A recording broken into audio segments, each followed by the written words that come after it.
All right, we are still, and we will be for a bit, in Mark. We are still in chapter 3, and I'm going to read right now verses 31 through 35. It's an interesting passage. It almost feels a little bit like a sidebar, but I think there's a lot of good things in it. So, Jesus' mother and brothers come to see Jesus. And they stood outside, and they sent word for him to come out and talk with them. And there was a crowd sitting around Jesus. And someone said, "Your mother and your brothers are outside asking for you." And Jesus replied, "Who is my mother? Who are my brothers?" Then he looked around all those that are around him, and he said, "Look, these are my mother and brothers. Anyone who does God's will is my brother and sister and mother." Now, I've said often that this congregation of ours is a family. And how many of you have been in church basically your whole life? Okay. Some churches feel more like family than others. I've had the privilege of being here in this congregation. This is my 14th year here, which seems incredible to me. That means I started when I was like 30. Thanks, Megan, for that everyone at home could pick up on the mic that you laughed. No, but I started thinking about all my experiences in churches and as pastor and youth pastor and just as a congregant. And some churches felt way more like family than others. And some felt at times even hostile, which is kind of strange. But so I remember when I came to this congregation, I was like, Lord, give me the ability to convey that this family, that we are family, that it's not just about like trying to be good or trying to do good or I remember some situations I've been in, and I will hear, for example, like parents talking about their kids and what they don't allow their kids to do. And it would almost become like a competition. And they'd be like, one of the parents was like, "Yeah, well, my son was watching TV the other night, and there's something came on I was kind of surprised at." And the other parent was like, "You let your kid watch TV?" And the other one's like, she's like, "I've never let my kids watch TV, and I know even when I limit their computer time." And one of the other parents is like, "You let them have a computer?" So it's like this, all of a sudden this competition starts up, and it's like who's more rigid and who's more strict, or who's the least worldly, or whatever it might be. And I'm not saying any of those things are good or bad. I'm just saying that we get into this thing, and then I don't know, sometimes it feels competitive, sometimes it's just, it is what it is. And then you're hanging out with actual blood relatives, and there's that weird tension that can happen, and it's like, in one sense, you're like, "Oh, good, we all get to be together, and we get to see each other and hang out. This is going to be so exciting. I haven't seen my cousin in years." And then you all get together, and somehow, none of it meets our expectation. We had this beautiful vision of this, everyone just like, "Oh, it's so good to see you." And then they see you, and it's like, "Wow, have you gained weight? I feel like you had more hair on your head last time I saw you." And it's all wait, that's the first thing you're going to say to me?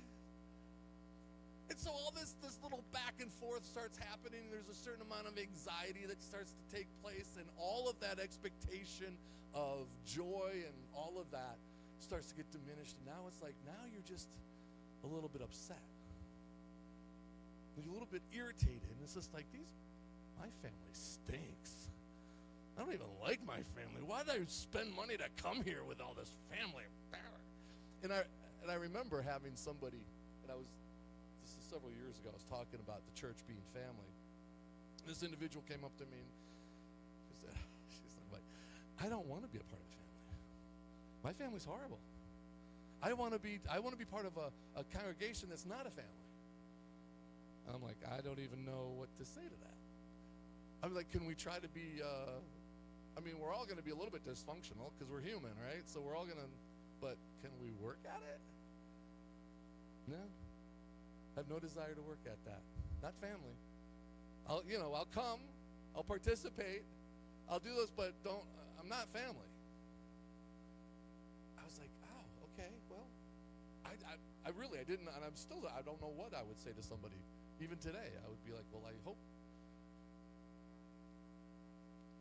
I hope that changes eventually. I don't know.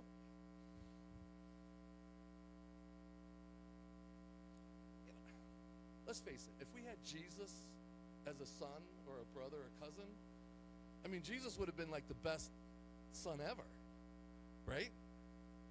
Always made up his bed, always cleaned up after himself, never lied. Jesus would have been amazing and ruined it for all his siblings who came after him. And they're like, why can't you be more like Jesus? We still say that today, right? More like Jesus? No, you never say that.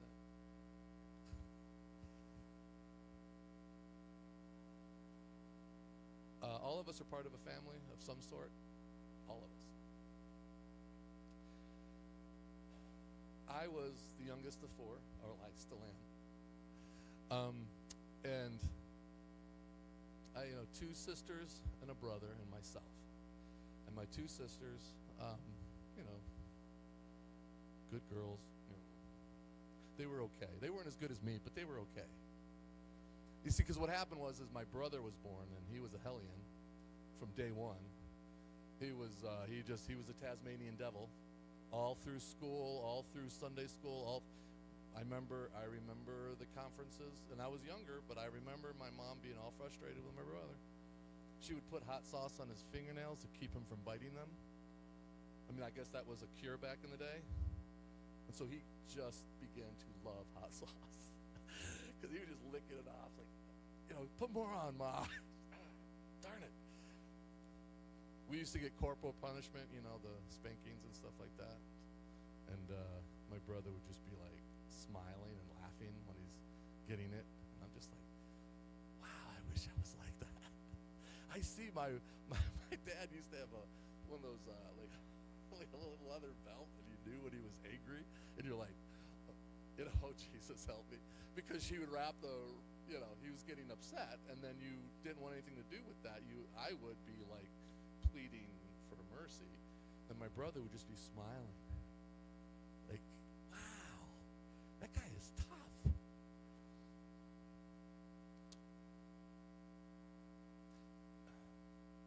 The reason why I mention all that is because all of us have different experiences as kids. We have different experiences with our parents. We have different experiences with our siblings and cousins and all of that kind of stuff. But all of us every single person wants love. Every single person wants a sense of security. Everybody wants to know that if something's going wrong, I can have, family's got to have my back, right? Because if family doesn't have your back, who will?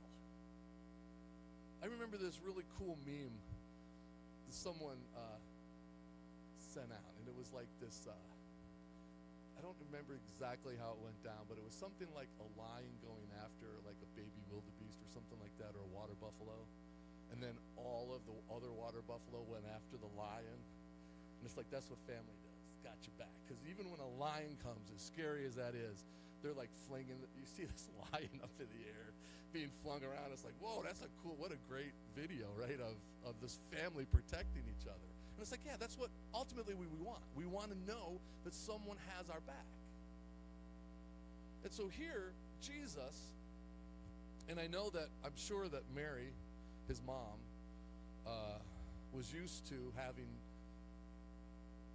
a place of great respect and reverence to Jesus, as his mom. And his brothers came, and I can't help but think that part of what Jesus is demonstrating here is that God's will is really more important than our will. blood relatives. What is it, the saying, blood is thicker than water? Is that the saying? Yeah. And it's like the idea is that bloodline is supposed to say, hey, you have some obligation here with us, because we're family. So we need to be loyal, at least, even if we don't like each other. You know how it is? Like, I can say what I want to my brother or my sisters, but if someone else says it, now we got a problem. You know, that kind of a mindset. So it's always nice to have somebody. Are you guys not experiencing any of this? No. Yeah. My daughter does. How many of you guys are like the only child? Do we have any only children here? Oh, just two, huh? Oh, AA, she's an only child as well. Yeah, so like 3. So you guys know what it's like having siblings. Could you imagine having Jesus as a sibling? I mean, I mean, in some ways it would have been great because he always had it was always very kind, but he was really a good kid, never doing anything really wrong, always being compared to him. He's the oldest, and therefore he's like the best, and he's actually perfect. But when he started talking about being the Messiah, his family's like, no, you're Jesus. You're my brother. You're my cousin. You're whatever. It's like, no, you don't. And Jesus didn't have,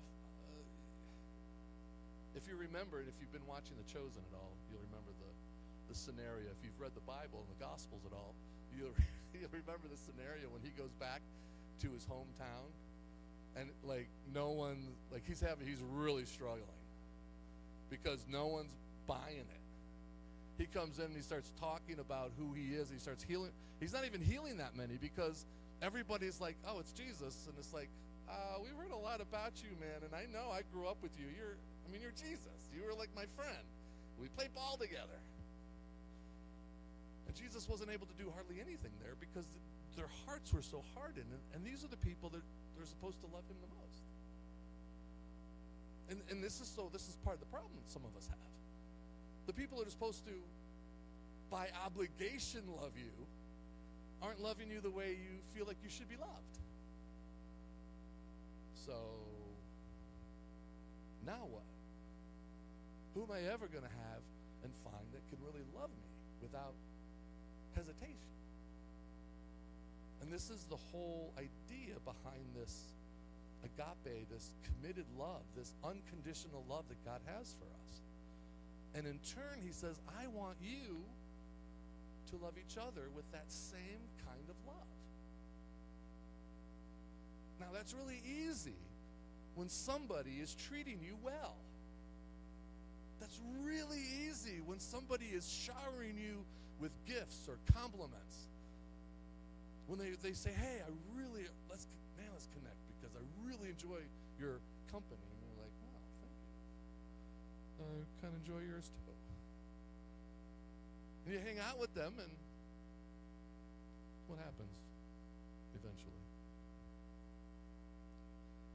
We start seeing what the other person is truly like. All the things, And this is why some people don't want to come to church and get involved. Because it's like, man, if people actually know what I'm like, or if I get to know what other people are like, I've been there, I don't want that to happen. Because I know what it's like when I start to get to know people. And they start to get to know me, it's like they're not as fun to be around anymore. I don't know if I want to hang out with these people. There's as a pastor, I'm supposed to be, I've been told, I don't do this very well, by the way. There's supposed to be a certain amount of boundary between us. Me as the pastor and you as the sheep. And so I'm supposed to be just a little bit above you. Not above you spiritually, really, but, there's got to be some kind of separation. I've been told this. I even took a class. I won't even go into that. More recently.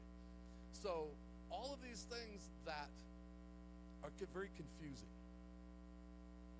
because we start to wonder, what does it mean to truly be a part of a community. Now, we see this little thing, and I have no doubt in my mind that Mary and his brothers were all of a sudden a little bit shocked by what he said.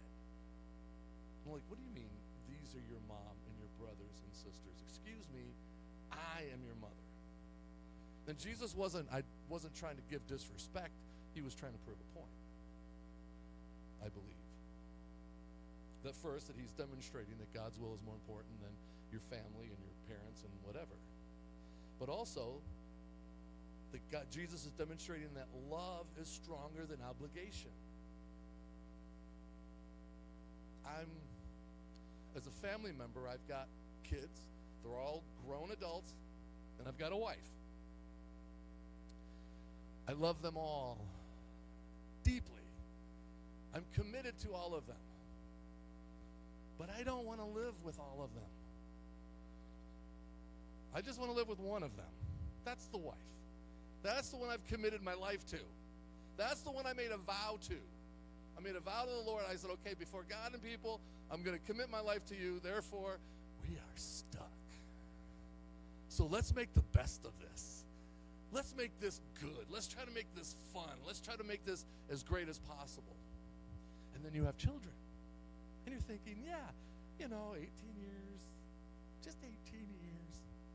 And they're on their own, living productive lives, because God knows I'm going to do an amazing job raising these kids. And they are going to be like I'm going to be, oh my gosh, I'm going to be doing seminars on parenting because my kids are so wonderful. And they're going to have these families, and they're all going to be doing amazing things to change the world. Some of them maybe not as much. Some of them are independent, some of them not so much. And I'm like, this has got to end. I can't keep doing this. You got to get out. I know it's expensive. The rent I charge you is not that much, and you're complaining about that. You know what I'm saying? You see, because you're trying to figure, how do I love the right way? What am I obliged to do as a parent of an adult? You know what I'm saying? Like, these are the things that we all struggle with. How do I do what I'm supposed to do, God? How do I do this? Show me. And then you got all these people looking at you saying, wow, I wonder what kind of parent I wonder what really goes on in the boy residence to have these kids being so naughty. Not all of them, just a couple of them. 50%. That's not anyway.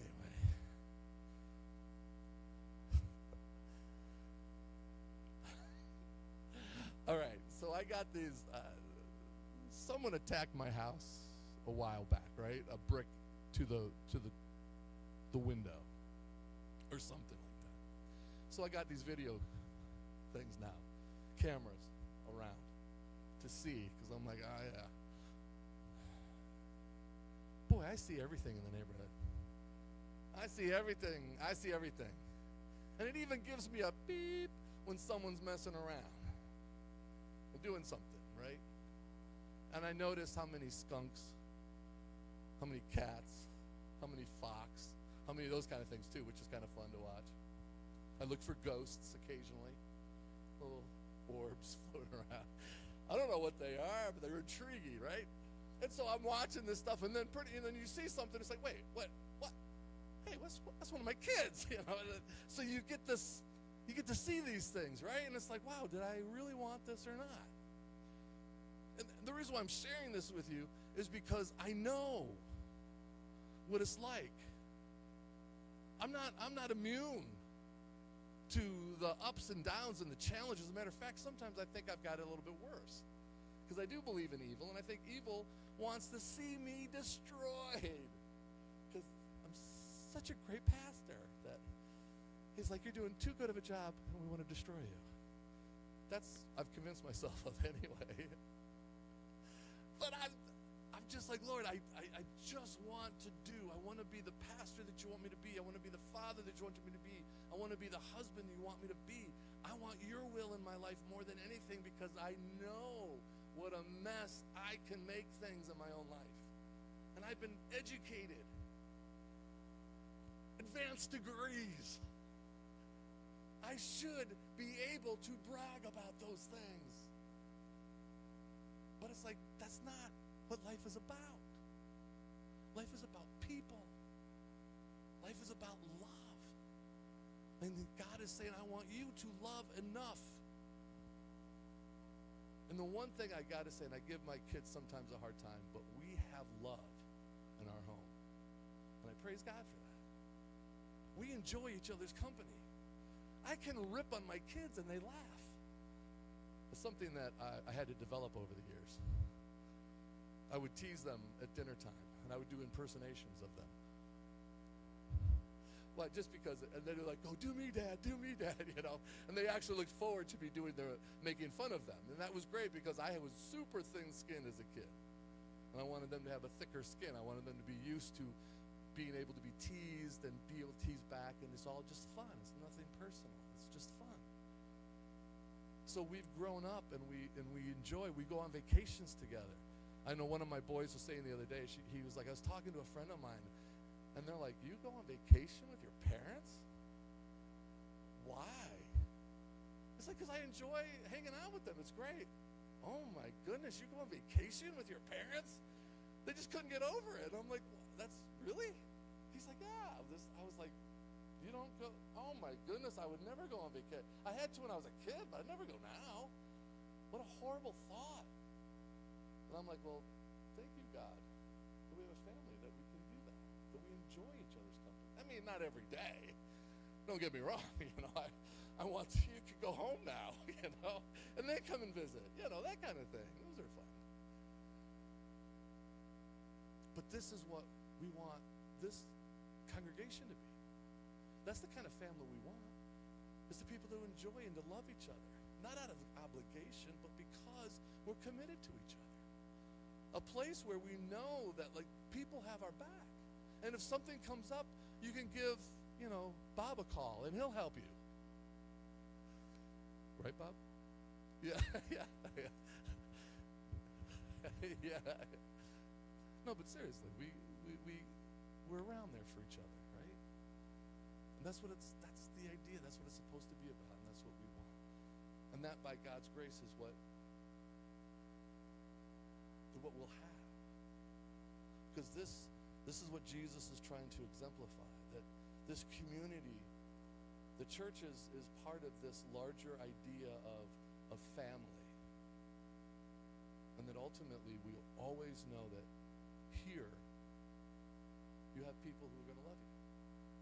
Regardless of what you do, how you live your life, regardless of what political affiliation you are, regardless of the ethnic background, the socioeconomic background, any of that stuff, none of that matters. This is, you have a heart for God and for each other.